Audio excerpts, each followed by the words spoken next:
lehenik eta behin zorionak Bilboko bandari.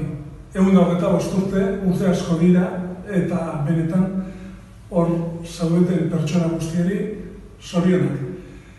En estos días tan extraños, en los que ya empiezan a no ser tan extraños, porque ya estamos volviendo poco a poco a la normalidad, algo parecido, quería enviar en nombre de la Sociedad Coral de Bilbao un saludo y una felicitación muy cariñosa y muy sincera a la banda de Bilbao, que cumple justo este año 125 años de historia.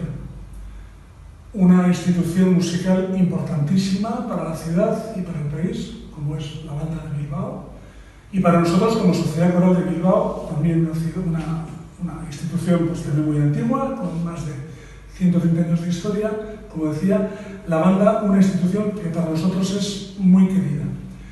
Y nada, yo quería aprovechar este vídeo para mi nombre propio, por supuesto, pero sobre todo en el nombre de la coral, los coralistas, de todos los directores, enviaros un abrazo musical muy importante a todos los miembros de la banda, al maestro, a todo el equipo de gestión y desde luego deciros que tenemos muchas ganas de volver a hacer música juntos, como tantas veces, hacer eso que da sentido a nuestro ser, ¿no? Tanto al de la banda como al de la coral, que es hacer música para nuestra comunidad, para nuestra ciudad y para nuestro entorno.